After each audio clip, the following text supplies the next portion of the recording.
Part 1. You'll hear a tutor and two students discussing modern European writers. First, you have some time to look at questions 1 to 6.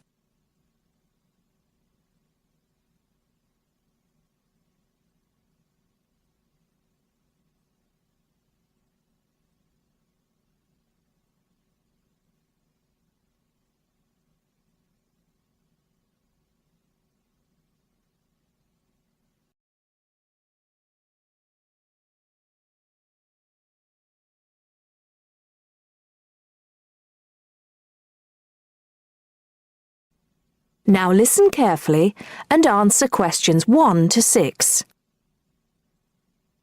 Okay, so to continue our look at modern European writers who have focused on the future in their work, today we're talking about H.G. Wells. Last week, I asked you both to do some background research on Wells, which we're going to discuss now. Gitanjali, tell us about H.G. Wells. Right. So, H.G. Wells was a hugely successful British science fiction writer, writing at the end of the 19th and the start of the 20th century, and much of his work focused on predicting the future. Jason, do you think Wells was just using the future as a narrative device in his fiction? No. He really believed we can predict the future. In fact, he gave a speech at the Royal Institution in London in 1902 called The Discovery of the Future. And the point he was making was that by looking at what you know about the present and about science, it's quite possible to predict the future. Indeed. Gitanjali, do you think Wells was always optimistic in his predictions? Not at all. In fact, he varied in his predictions from being extremely pessimistic about the future to being optimistic. Interestingly, one theory I read links the attitude in Wells's work to his own health. When he was writing The Time Machine, which was published in 1895, he'd just been diagnosed with an incurable fatal disease. Not surprisingly, the book is very pessimistic, being about a dystopia in the future, a long time in the future, the year 802-701 in fact, where there are two races on Earth, the Morlocks and the Eloi, and the Morlocks actually eat the Eloi. I thought it was interesting, though, that it was H.G. Wells who actually came up with the phrase time machine, so despite being pessimistic, the work has had a lasting effect on our culture. Right. After The Time Machine, though, H.G. Wells didn't die, of course, and his recovery might be why he began to be a bit more optimistic about the future. So that brings us to his first utopia, Anticipations. Jason, tell us about that. Well, Anticipations, or to give it its full title, Anticipations of the Reaction of the Mechanical and Scientific Progress upon Human Life and Scientific Thought, was published in 1901 and was set in the New Republic of the year 2000. Some of the things Wells predicts are fairly close to our reality today, including 24-hour news, global telecommunications, and even a European Union. We'll come back to the accuracy of Wells's predictions a little later. Gitanjali, how was Wells's work received at the time? Well, although Wells was extremely successful, not everyone respected his work or his predictions. Another well-known science fiction writer, Jules Verne, viciously attacked him for works such as The First Man in the Moon, which Verne argued weren't rooted in scientific fact at all. That's right. Now, Wells wrote a number of other utopian visions of the future. Jason? Yes. In A Modern Utopia, published in 1905, his vision was of a world where there's no private property, where everyone has access to wonderful healthcare, and interestingly, where everyone's personal information is stored on cards in a central database outside Paris. Apart from the healthcare, I'm not sure everyone today would see that as a positive view of the future. Neither am I. And, on a similar note, Wells strongly believed in population control and, in The Shape of Things to Come, which was published in 1933, he sees and supports a world where the population is kept at 2 billion. Once again, I'm not sure most people today would necessarily see that as a good thing. Before you hear the rest of the conversation, you have some time to look at questions 7 to 10.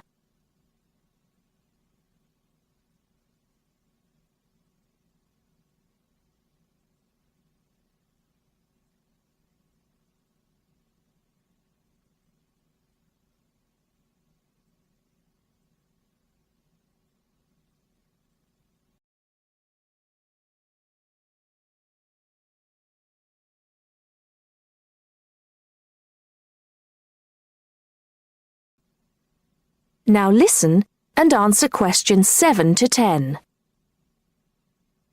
Gitanjali, in your research, did you come across anything about the world brain? Yes, I did. It's actually very interesting. Throughout the 1930s, Wells predicted and supported the setting up of a huge world encyclopedia. And towards the end of the decade, in 1938, he wrote a series of essays called World Brain. In these essays, he called for the world to make use of modern technology to create an enormous global encyclopedia so that all our knowledge is available to all people, not just an educated elite. Wells envisioned this as probably being on microfilm.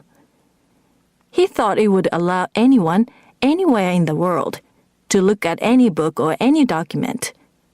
He also thought it would be created by everyone, once again, not just by an elite. Yes, and as you can imagine, many people today say that the internet has basically fulfilled his prediction. Of course, it doesn't use microfilm, but essentially, it does meet all Wells's main requirements. That is the end of part 1. You now have half a minute to check your answers.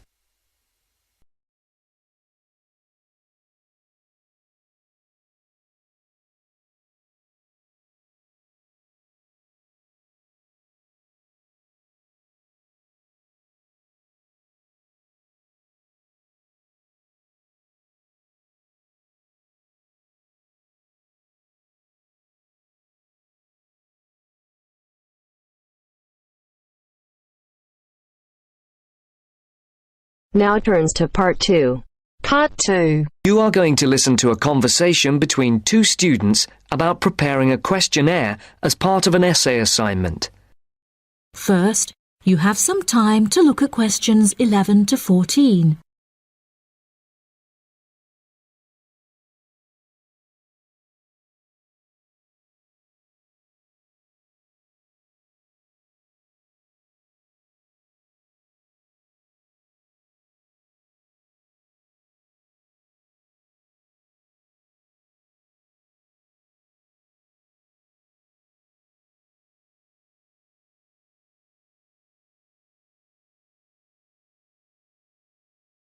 Now listen carefully and answer questions 11 to 14. I've never written an essay of more than 1,500 words before, Anne. Me neither, Mark, and it scares me. I wouldn't worry. We'll just have to pretend it's 4 essays of 1,500 words and join them together.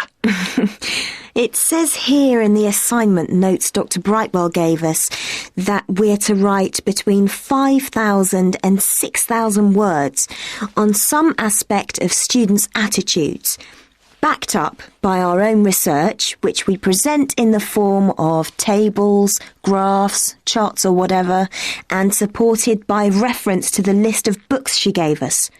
Oh, I didn't realise there had been so many social science books written about students. Oh, yeah. There are a lot. And the questionnaire? Yes. We have to prepare a questionnaire to gather our own data for the graphs, etc., and hand it in to Dr. Brightwell in draft form in 2 weeks' time. 2 weeks? That's what she said, and what it says here. She says that it's better to have it checked before we go on to collect the information and start the writing. Suppose she's right. We'd better get started then. But she didn't say how we were going to put the questionnaire together. Does it say anything in the notes? Nope. It only says that we are limited to 4 sides of A4 and no more than 50 questions. If that's the case, it's not that bad. Before you hear the rest of the programme, you have some time to look at questions 15 to 20.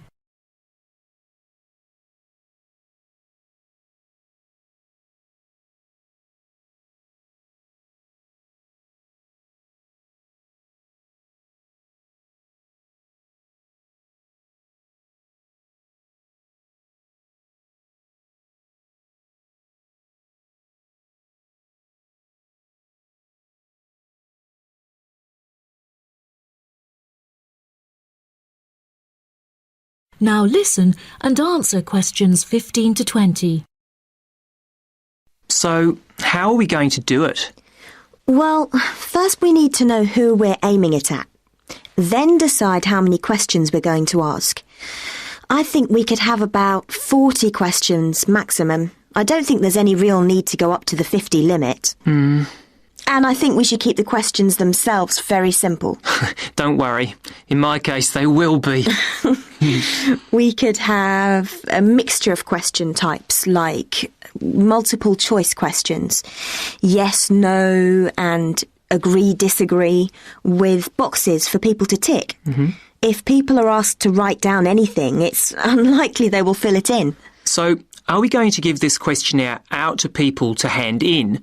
Or are we going to just stop and ask them around the campus or on the street? I don't really know. Did she say anything about this? No, she didn't. And there is nothing in these notes she gave us either. I think we ought to give them out. OK. Anyway, it won't affect the way we design the questionnaire. We're both doing it on different subjects, but there's nothing wrong with pooling our ideas about the mechanism of the questionnaire. No, none. What are you doing your project on? I've been thinking about doing something around the subject of how aware students are of world affairs. People think that we're all up to date, but I very much doubt it. It would also be interesting to compare students in different years. And you? I'm doing something on health and sport and whether students are more or less active since they came to university. Oh, sounds interesting. As the questionnaires can be anonymous, I'll fill in your first questionnaire for you. But I'm sure you won't be surprised by my answers. Somehow, I don't think so. I suggest we put together about 20 or 25 questions each and then meet tomorrow or the day after and compare them. Are you going to type yours up? Yeah, then I can come round to your place and we can work on them. You've got a laptop, haven't you? Yes, and I've got some new design software so we can play around with the layout. Brilliant. Are you any good at doing charts and things? I know how to do simple things on the computer, but we'll sort something out. OK. I feel much better about all this now. It doesn't seem quite as bad as I first thought. No, don't worry, we'll get it done. That is the end of part 2. You now have half a minute to check your answers.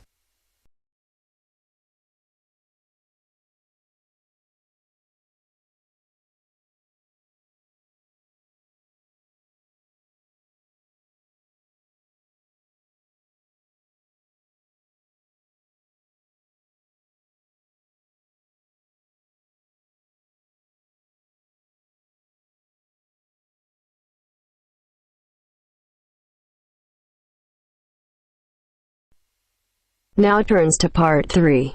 Part 3. You will hear 2 undergraduates doing a research methods course. A girl called Leela and a boy called Jake having a seminar with their tutor. Now you have some time to look at questions 21 to 24.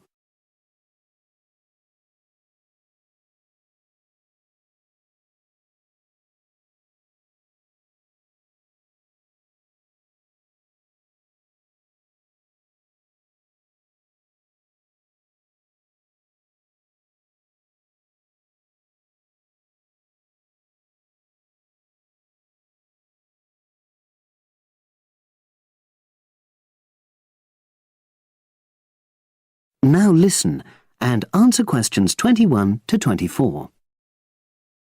So the task I gave you both was to choose an article about a small-scale research project. Yes. You were then required to try to reproduce the research procedures in your own context, i.e. try it out for yourselves. Yeah, and that's what we've done. Great. So I'd like you to tell me a bit about the article and why you chose it. Well, the article's written by 2 university lecturers who had started using crosswords to help their students revise terminology for exams. And the crosswords were designed and set on computers. And we selected the article because, well, it seemed an accessible topic, even though we weren't familiar with the technique. You know, using IT to design crosswords for higher education. That's a good reason.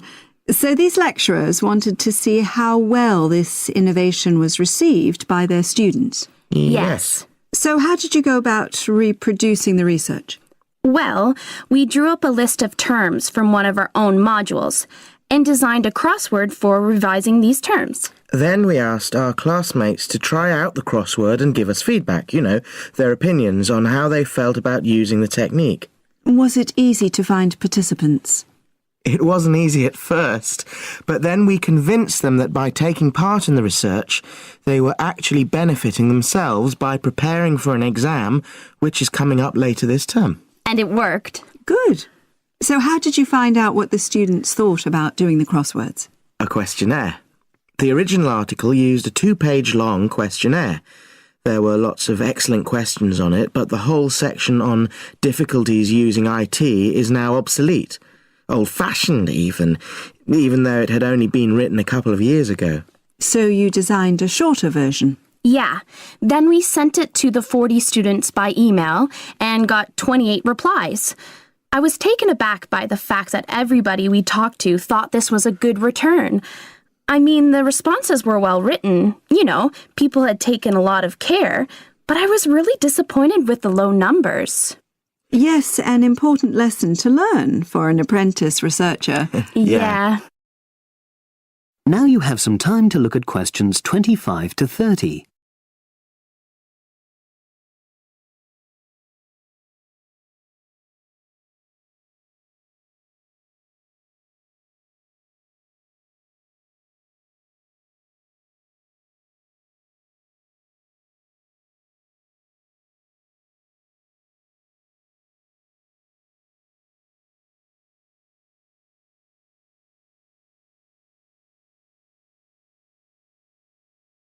Now listen and answer questions 25 to 30. So what results did you get? Well, basically, the responses were extremely positive. The students said that doing the crossword on a computer helped them really focus on the work in hand and not be distracted, which is something that commonly happens with other ways of doing revision. Yeah, that was really clear. But something that struck me was that having fun hardly featured in their responses, nor did anything to do with spelling of hard words, which I thought would be an obvious benefit. No? Okay. Respondents also said that doing the crossword hadn't really increased their general motivation to study, but that it had highlighted the gaps in their memory so they knew what further work was necessary. Right. So how did your findings tally with those of the original researchers? There were lots of similarities, but... There were probably 2 main differences. We found that more males than females liked the technique, whereas the original study found the reverse. Also, our respondents said they wouldn't mind doing a crossword as a final official exam. Whereas in the original study, students said they would hate doing it even if it meant having a shorter test.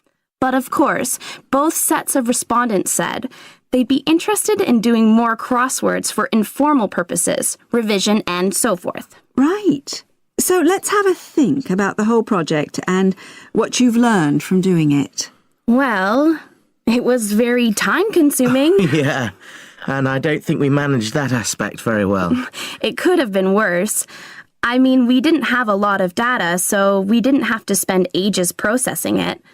And of course, we'd already done a course on numerical data processing, so there wasn't much new there. Yeah, that's true. Anyway, I think we designed our questions well so that they gave us manageable data. Yeah, it really helped having the original study to guide us, as it were. And that helped us to see what a good research instrument is. What a good questionnaire should be like. Absolutely. We got a lot from that. But when we were writing up the project, I'm not sure whether we'll know how to acknowledge the work of the original study. You know, our referencing. No, that's something we'll both have to work on in the future. Actually, that part's been great. Finding ways to share and support another person. That's the real plus from the project. Learning ways to do that. Well, it's obviously been very successful. That is the end of part 3. You now have half a minute to check your answers.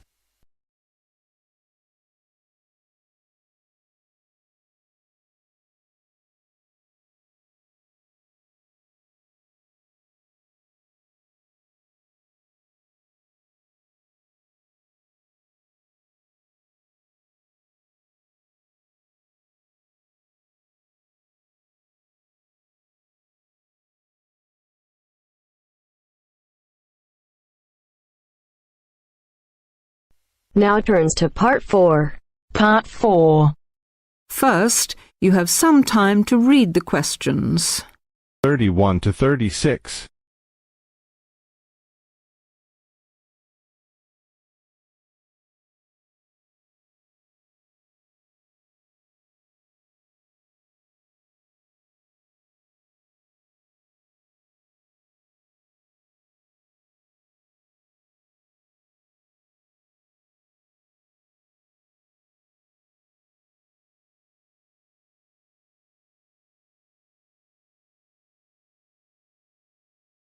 Now listen carefully and answer questions 31 to 36.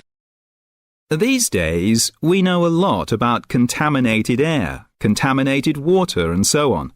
We know that smoke, chemical substances, and dust particles pollute our environment. We're not so familiar with the concept of pollution from noise, and especially with its psychological effects. Generally, the physical effects are not surprising. Partial or complete deafness can result from excessive noises, airports, some factories, even some discos. But did you know that it's possible to kill a person with the right or wrong noise? Psychologists now believe that noise has a considerable effect on people's attitudes and behavior. Experiments have proved that in noisy situations, even temporary ones, people behave more irritably and less cooperatively. In more permanent noisy situations, many people cannot work hard, and they suffer from severe anxiety and instability, as well as other psychological problems. However, psychologists distinguish between sound and noise. Sound is measured physically in decibels.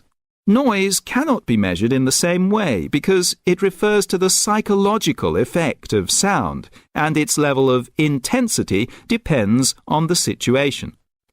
Thus, for passengers at an airport who expect to hear aeroplanes taking off and landing, there may be a lot of sound, but not much noise.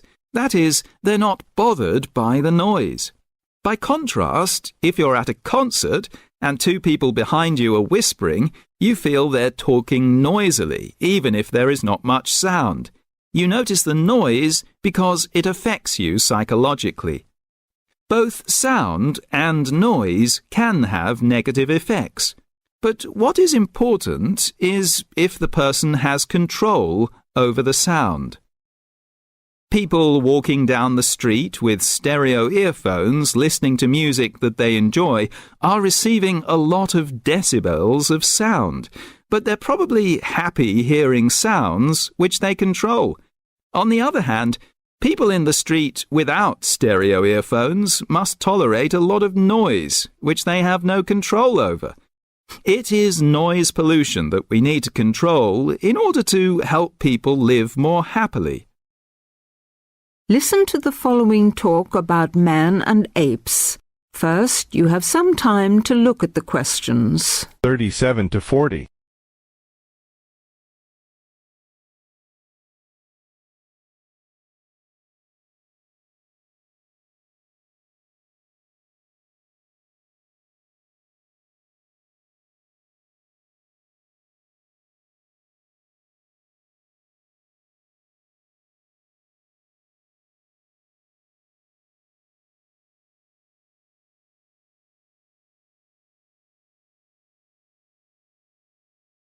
Listen carefully and answer questions 37 to 40. Man has always been interested in apes because they're at the same time so like him and so unlike him. In their basic anatomy or body structure, they are very similar, and for this reason they are both classified as primates, the highest form of animal. They also resemble each other in having hands and feet instead of claws like cats or hooves like horses. Likewise, neither has a tail. Both men and apes have large brains compared to their body size, and this helps again to distinguish them from other species of animals. But compared to the chimpanzee, for example, man's brain is 4 times as large. Like man, apes can use tools. For example, an ape may pick up a stick and put it in an ant's nest to make the ants come out. Similarly, apes have been known to make tools, for example, by breaking off branches to use as sticks. Man, however, is quite different. In fact, unique among animals because he can make a plan and then make a tool by following that plan. All human beings everywhere have a language, and there are thousands of different languages in the world. All these languages are equally complex, and they are very different from the cries of apes and other animals. Finally, we can use fire-making to differentiate men from apes. Man has possessed the secret of making fire for thousands of years. In contrast, neither apes nor any other animals possess this secret. That is the end of part 4. You now have half a minute to check your answers.